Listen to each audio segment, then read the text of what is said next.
दोस्तों नमस्कार। आज मैं अपनी बात की शुरुआत जो बात मैं आपको कहना चाह रहा हूँ उस बात की शुरुआत मैं अपनी एक कहानी से करूंगा। ये कहानी स्टैंडर्ड 9th के इंग्लिश बुक या 11th के इंग्लिश बुक में। हाथी जो कि एक बहुत बड़ा प्राणी है, जंगल में, धरती पे भी माना जा सकता है। हाथी को गुलाम बनाना बहुत मुश्किल है, लेकिन हाथी को भी गुलाम बना लिया जाता है। उस कहानी में यह है कि हाथी को जो है चारों पैरों में बेड़ियां डाल दी जाती है, उसके बाद फिर गर्दन में बेड़ियां डाल दी जाती है। हाथी काफी छटपटाता है कि वो अपनी बेड़ियों को तोड़े, लेकिन वह बेड़ियों को तोड़ नहीं पाता है। फिर वह खाना नहीं खाता है, उसे तो वो बेड़ियों को तोड़ते तोड़ते बेहोश हो जाता है। फिर वह होश में आता है, फिर तोड़ता है, और 5 दिन 10 दिन 15-20 दिन के बाद हाथी को ऐसा लगता है कि हम गुलाम बन चुके हैं। जब ये ऐरावत को जो ट्रेनर जिन्होंने हाथी को गुलाम बनाया, ट्रेनर, तो उनको जब लगता है कि अब ये मेंटली कमजोर हो गया है, कि उसको लग रहा है कि हम तोड़ नहीं पाएंगे, तो फिर उस हाथी के गर्दन की बेड़ियां खोल दी जाती है। हाथी 10-20 दिन के बाद फिर संघर्ष करता है, जबकि एक बेड़िया कम हो चुकी है, संघर्ष फिर करता है, लेकिन वह संघर्ष पहले से कम होता है। तब ट्रेनर को पता चलता है, जो ट्रेनर काफी एक्सपर्ट होता है, और ट्रेनर को पता चलता है कि अब और ये मेंटली कमजोर हो गया है। तब एक बेड़िया, 4 पैरों में से एक पैर की बेड़िया खोल दी जाती है, और हाथी को लगता है कि वो और जकड़ता चला जा रहा है, जबकि बेड़िया घटती चली जा रही है। फिर कुछ दिन बाद संघर्ष करता है, फिर वह नहीं तोड़ पाता है। ट्रेनर को सब आइडिया रहता है कहां पे क्या करना है, बेचारे उस हाथी को पता नहीं रहता है। फिर वह एक बेड़िया खोलता, फिर 2 पैरों में बेड़ी रह जाती है। इस तरह से एक पैर में लास्ट में बेड़ी रह जाती है, और लास्ट में एक भी बेड़ी नहीं रहती है। फिर वह अपने मास्टर और ट्रेनर के कहने पे हाथी को उठने कहा जाता है तो उठता है, बैठने कहा जाता है तो बैठता है, शुर उठाता है, इशारों पे चलता है, यानी इशारों पे चलता है। हाथी की खुद की समझ खत्म हो जाती है। अब हाथी के शरीर पे बेड़ियां नहीं है, पहले थी, जिसमें हाथी के पूरे शरीर पे बेड़ियां थी, उसमें उसके दिमाग पे बेड़ियां नहीं थी, उसकी सोच पे बेड़ियां नहीं थी। लेकिन आज हाथी के शरीर पे बेड़ियां नहीं है, लेकिन वो बेड़ियां कहां चली गई? वो बेड़ियां खत्म हो गई? वो बेड़ियां है, वो कड़ियां है, वह हाथी के दिमाग में आके बैठ चुकी है। वह हाथी की मानसिकता को अब गुलाम बना चुकी है। दोस्तों, देश का वर्तमान समय कुछ ऐसा ही चल रहा है। आज हमारे देश में ऐसे मुद्दों पे बात होती है जो मुद्दा कभी था ही नहीं। हमारे देश में न कभी रिलीजन का मुद्दा था, हमारे देश में न कभी मंदिर मस्जिद का मुद्दा था, हमारे देश में कभी न लाउड स्पीकर और हनुमान चालीसा और नमाज का मुद्दा था। हमारे देश के मुद्दे कभी हुआ करते थे, मुझे याद आती कभी कभी, हालांकि मेरी उम्र उतनी ज्यादा नहीं है, लेकिन स्टडी के आधार पर याद आती है, जब इस देश में 1952 में जब पहला देश का लोकसभा चुनाव हुआ था, पहला जब चुनाव हुआ था, उस समय की वर्तमान सरकार, तत्कालीन सरकार की क्या प्रमुख बातें हुआ करती थी कि एक नए भारत का, एक मॉडर्न इंडिया का नींव कैसे रखना है। उसके बाद की सरकारें आई तो देश की गरीबी कैसे हटानी है, हरित क्रांति की बात हुई थी, ग्रीन रेवोल्यूशन की बात हुई थी। देश की इतनी बड़ी आबादी की, करोड़ों की आबादी की, 40-45 करोड़ की आबादी की पेट को कैसे भरना है, रोजगार कैसे देना है, उद्योग को कैसे बढ़ाना है, बैंकों का राष्ट्रीयकरण कैसे करना है, अर्थव्यवस्था को कैसे मजबूत करना है। शीतकाल का वह दौर था, कोल्ड वॉर का वह दौर था।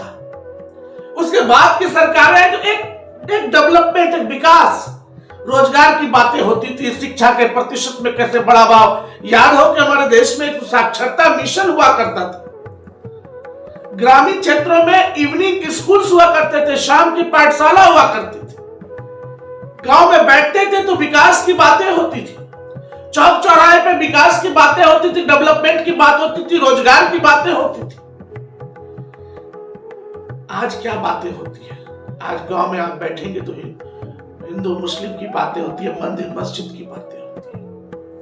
आज चौक चौराहों पे बैठेंगे तो मंदिर मस्जिद की बातें होती है, अजान और नमाज और चालीसा की बात होती। आज बात भाईचारे की नहीं होती है, आज बात हिंदुस्तान की नहीं होती, आज बात हो जाती है हमारे देश में कम्युनिटीज की बात होती है। और हमारे देश के माननीय प्रधानमंत्री विदेशों में कहते हैं कि विश्व में सबसे ज्यादा सस्ता डाटा हिंदुस्तान में मिलता है। हमारे देश में बेरोजगारी बढ़ती जा रही है, जीडीपी का ग्रोथ गिरता जा रहा है, हमारे जितनी भी नेशनलाइज्ड कंपनी थी वो सब प्राइवेटाइजेशन की ओर जा रही है। हमारे देश के 16 राज्यों में बिजली संकट मौजूद है। हमारे देश के विद्युत उत्पादन केंद्र में स्टॉक कोयला जो 21 दिन का रहना चाहिए वो नहीं है। लेकिन हमारे देश के प्रधानमंत्री विदेशों में कहते हैं कि इंडिया से सस्ता डाटा कहीं नहीं मिलता है। हमने डाटा के क्षेत्र में क्रांति की। हमारे देश का आटा खत्म हो गया। हमारे देश में आटा के लाले हैं, रोजगार के लाले। मैं आटे की बात कर रहा हूं, रोटी की बात कर रहा हूं, तो मैं बेरोजगारी की बात कर रहा हूं। लेकिन हमारे बात हो रही है, हमारे देश के प्रधानमंत्री कह रहे हैं, हमारे देश के प्रधानमंत्री कह रहे हैं कि एक समय था जब आप लोग चिट्ठी लिखते थे जो विदेशों में वहां पे से भारतीय है। आज हमारे देश में इतना सस्ता डाटा है। आज हमारे देश में आटा की बात नहीं होती है, डाटा की बात होती है। आज हमारे देश के युवा रोजगार की बात नहीं करते, शिक्षा की बात नहीं करते। आज हमारे देश के युवा बात करते हैं कि उसे किससे नफरत करना है, किससे नफरत नहीं करना है। WHO का आंकड़ा आया कि इंडिया में 47 लाख मौत हुई, 47 लाख कोरोना से। कितनी सरकारों ने, चाहे केंद्र की सरकार हो या राज्यों की सरकार हो, उन्होंने क्या कहा? यहां तक कि झारखंड के अंदर भी, केंद्र के अंदर भी नहीं, ऑक्सीजन की कमी से मौत नहीं हुई, कोरोना से मौत कम हुई। आज भी कभी कभी याद आता है कोरोना का वो दौर जिस समय हमारे देश में कोरोना दस्तक दे रहा था। उस समय हमारे देश में दिल्ली की सड़कों पे एनआरसी और सीए के मुद्दे चल रहे थे। जब सेकेंड लहर आई तो लाशों के लाश बिछ गए, गंगा नदी में तैरती वो लाशें, वो कफन, वो सब भूल खत्म हो गए। लोग नहीं, अब याद नहीं। चुनाव का समय आया, आटा ने सारा डाटा सेट कर दिया, सारे डाटे आटे के द्वारा सेट हो गए। आज ये स्थिति हमारे देश के अंदर आ गई है। कहां जा रहा है हमारा देश, कभी कभी लगता है। लेकिन इन सब से हट करके एक जो बहुत कहते हैं, जब अंधेरा घना हो जाता है, जब हमारे देश में जितनी भी पार्टियां उसकी राजनीति ट्रेडिशनल्स है। कोई सेकुलरिज्म की राजनीति कर रहा है, कोई कम्युनलिज्म की राजनीति कर रहा है। मैं देख रहा हूं जिस लोगों ने भी सेकुलरिज्म की राजनीति की, उन्होंने भी आर्थिक विकास से समझौता किया, और जो लोग कम्युनल की राजनीति कर रहे हैं, कम्युनिटी की राजनीति कर रहे हैं, वह भी आर्थिक विकास को पीछे धकेलने में रहे। आज मुझे कहीं ना कहीं लगता है सेकुलरिज्म की राजनीति का ही उपज है ये कम्युनलिज्म की राजनीति। आज इसी की उपज है। लेकिन इन घने अंधेरे में, घने बादलों के बीच हमें किसी सवेरे का इंतजार होता है। वह सवेरा हमें दिखा भी। जिस तरह दिल्ली के अंदर आम आदमी पार्टी उभर करके आई, जिसे कितनी तकलीफों का सामना करना पड़ा, लेकिन उन्होंने बहुत ही सफलतापूर्वक अपना दूसरा टर्म वो पार कर रही है।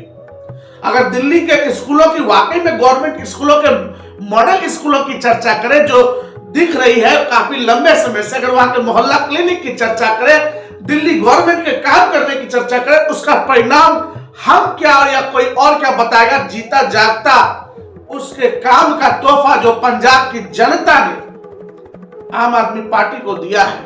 मैं किसी पार्टी का समर्थक नहीं, लेकिन आम आदमी पार्टी ने जो इस चुनाव में दिखा दिया, जितनी मजबूती के साथ वो पंजाब में उभरा, ये इस बात का संकेत है कि अब देश के जो पढ़े लिखे लोग हैं, जो पढ़े लिखे तबके के लोग हैं, उनको ना कम्युनल पॉलिटिक्स चाहिए, ना सेकुलर पॉलिटिक्स चाहिए, ना उन्हें कम्युनल पॉलिटिक्स करने वालों की जरूरत है आने वाले समय में, ना सेकुलर पॉलिटिक्स करने वाले की जरूरत है। उन्हें अब शुद्ध और विशुद्ध रूप से डेवलपमेंट की पॉलिटिक्स करने वालों की जरूरत है। और उसकी दूसरी कड़ी जो जन सुराज पीके प्रशांत किशोर, जिस पर मैंने पिछले बार भी चर्चा की थी। प्रशांत किशोर एक ऐसा बिहार का चेहरा जो उभर करके सामने आया, हालांकि इस चेहरे से कोई गैर वाकिफ नहीं है, लंबे समय से यह चेहरा हम लोगों के बीच में है। कई राजनीतिक दलों के साथ रह करके उनके चुनावी रणनीतिकार रहे और उनको चुनाव में जिताने का काम किया। यहां तक कि विशेषज्ञों का मानना कि प्रशांत किशोर जिस पार्टी के साथ खड़े हो जाते हैं वह पार्टी का चुनाव जितना लगभग विधानसभा का तय माना जाता है। तो प्रशांत किशोर अब अपनी खुद की एक पार्टी, हालांकि उन्होंने पिछले कल के मीटिंग में उन्होंने पार्टी की घोषणा नहीं की कि मैं कोई पॉलिटिकल पार्टी बना रहा हूं, लेकिन प्रशांत किशोर ने जो है उन्होंने ये कहा कि आने वाले समय में हमारी एक पार्टी होगी। और उन्होंने मुद्दे जो रखे वह मुद्दे काफी महत्वपूर्ण थे। उनकी पार्टी जन स्वराज की तो घोषणा नहीं, लेकिन उन्होंने जो एक बात रखी वह बात यह रखी कि वो जन स्वराज यात्रा करेंगे। कोई तो है इस देश में जिसने गांधी पे भरोसा किया, महात्मा गांधी के ऊपर। आज महात्मा गांधी को कहीं ना कहीं मुझे लग रहा है कि कांग्रेस पार्टी भी लेकर नहीं चल पा रही है। आज कांग्रेस पार्टी को भी कभी लगता है गांधी, महात्मा गांधी के आदर्शों पे भरोसा न रहा, वो भी मंदिर मस्जिद के चक्कर लगाने में उलझ गई। मैं मंदिर मस्जिद का विरोधी नहीं, मैं भी खुद पूजा करता हूं। हर व्यक्ति को अपने धर्म के अनुसार आचरण करने का अधिकार है, लेकिन जो ये एक चल पड़ा है दिखावट की राजनीति कि हम मंदिर जाते हैं, हम भी मस्जिद जाते हैं, ये राजनीति अब जनता को रास नहीं आ रही है। जन स्वराज यात्रा जो कि प्रशांत किशोर ने कहा कि 2 अक्टूबर से वो प्रारंभ करेंगे 2022 से, और 3000 किलोमीटर के क्षेत्रफल में यह फैला हुआ ये बिहार, इस बिहार की यात्रा वो पैदल करेंगे और अन्य जो वाहन सुविधाएं हैं, और बिहार के एक एक प्रमुख व्यक्तियों को से मिलने का काम करेंगे। उन व्यक्तियों से मिलने का काम करेंगे जिसे ना तो किसी सेकुलर राजनीति और ना किसी कम्युनल राजनीति में इंटरेस्ट है, जिसे सिर्फ विकास की राजनीति में इंटरेस्ट है। और जो स्थिति बन रही है, एक लंबा दौर रहा हमारे देश में सेकुलर राजनीति का, लेकिन उस सेकुलर राजनीति ने किस चीज को जन्म दिया? कम्युनल राजनीति को जन्म दिया। और अब कम्युनल राजनीति हमारे देश में हो रही है, लेकिन अब एक दौर बहुत जल्द आएगा, वह दौर होगा विकास की राजनीति का।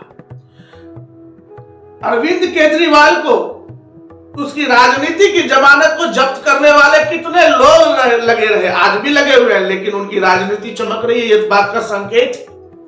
और उसके बाद प्रशांत किशोर का इसी तरह की राजनीति को लेकर के आना, ये इस बात का संकेत है कि इस देश की जनता, इस देश का लोकतंत्र दुनिया का सबसे बड़ा लोकतंत्र है, इतना मजबूत लोकतंत्र है कि कोई भी लंबे समय तक इन मुद्दों पर राजनीति नहीं कर सकता है। बड़े से बड़ा नशा का भी एक वक्त होता, वो नशा उतरेगा।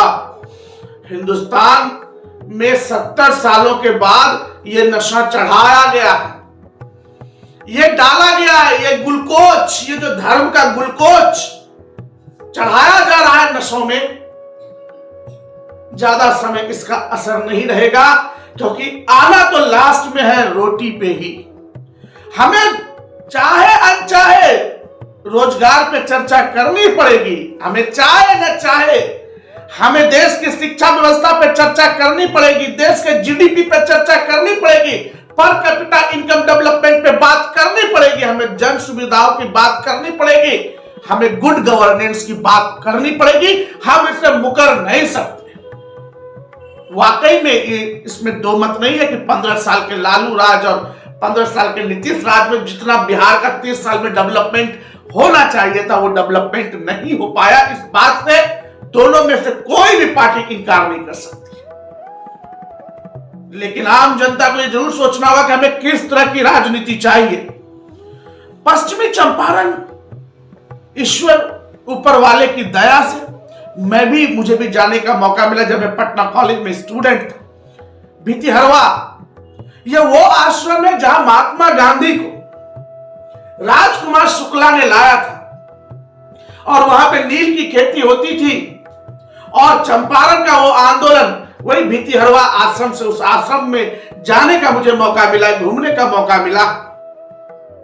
आज जो माहौल देश के अंदर है, वैसे में प्रशांत किशोर का इंटरव्यू के समय वो पीछे का वो महात्मा गांधी का, बापू का पोस्टर इस बात का होता है कि हिंदुस्तान का नींव आज भी बापू के नींव का, जो बापू ने जो नींव दिया हिंदुस्तान को, वह नींव आज भी मजबूत है। आज भी 22वीं शताब्दी में कोई शख्स है जो राष्ट्रपिता को लेकर के आगे बढ़ना चाहता है। आज भी 22वीं शताब्दी में कोई शख्स है जो राष्ट्रपिता के उद्देश्य के लिए सोच रहा है, जो राष्ट्रपिता के सिद्धांतों को लेकर के चिंतित है। यह जन स्वराज जो है प्रशांत किशोर की सोच नहीं है। आप अगर महात्मा गांधी के बारे में जानकारी, आज तो महात्मा गांधी को के बारे में जैसे जैसे अपशब्दों का इस्तेमाल करता है, दुख होता है कि क्या ये हमारे ही लोग हैं। लेकिन मैं जानता हूं कि वो लोग अभी नशे में हैं, नशा उतरेगा। महात्मा गांधी की जो सारगर्भित विचारधारा रही है, उस विचारधारा सर्वकालिक दीर्घकालिक। जन स्वराज प्रशांत किशोर की यात्रा नहीं है, जन स्वराज तो महात्मा गांधी की यात्रा है। याद कीजिए, जब महात्मा गांधी साउथ अफ्रीका से इंडिया आए थे, गोपाल कृष्ण गोखले के कहने पे, जब वो इंडिया आए थे और गोपाल कृष्ण गोखले ने उनको कहा, जो उनके राजनीतिक गुरु थे साउथ अफ्रीका में, महात्मा गांधी के आंदोलन से प्रभावित होकर के जिस ब्रिटिश साम्राज्य को कोई नहीं झुका पाया, उस ब्रिटिश साम्राज्य को साउथ अफ्रीका में महात्मा गांधी ने झुकाने का काम किया। उससे प्रभावित गोपाल कृष्ण गोखले ने कहा कि गांधी, अब तुम्हें हिंदुस्तान को एक समृद्ध और शक्तिशाली और राष्ट्र बनाना है। गांधी जी ने कहा कि कम समय में लंदन चला गया, हिंदुस्तान के बारे में बहुत कुछ जानकारी नहीं है। बोला, हिंदुस्तान को जानो, यहाँ के लोगों से मिलो, हिंदुस्तान को पहचानो, तो सब समझ में आ जाएगा कि वाकई में तुम्हें करना क्या है, शुरुआत कहां से करनी। तो उस समय महात्मा गांधी जी ने जो है ट्रेन से उन्होंने पूरे हिंदुस्तान की यात्रा की थी। उस समय जहां तक देश में रेलवे उपलब्ध थी, उन्होंने हिंदुस्तान की यात्रा की थी। कई गांव शहरों में ठहरने और लोगों से मिलने का काम किया था। यही था जन स्वराज, जिसकी चर्चा प्रशांत किशोर ने अपने कल के कॉन्फ्रेंस में किया। लोगों से मिलना, लोगों को समझना, तभी पता चल पाएगा करना क्या है। महात्मा गांधी ने अपनी देश के प्रति जो आजादी उन्होंने का बिगुल फूका, उन्होंने जो आंदोलन चलाए, उससे पहले उन्होंने हिंदुस्तान को घूमने का काम किया। और प्रशांत किशोर वही बिहार में करने जा रहे हैं। वह 3000 किलोमीटर चल करके लोगों से मिलेंगे कि बिहार को चाहिए क्या, बिहार की नब्ज क्या है, बिहार के लोगों की मांग क्या है। वो नहीं जो गांधी मैदान के ऐतिहासिक मंच से नेता बोलते हैं कि बिहार की जनता ये मांग रही, वो नहीं जो विधानसभा में बैठ करके नेता चिल्लाते हैं कि बिहार की जनता क्या मांग रही। बिहार की जनता क्या चाहती है, वो बिहार की जनता के घरों में जाकर के पता करना होगा कि बिहार का एक ऐतिहासिक योगदान हमेशा रहा है, हमेशा रहा है।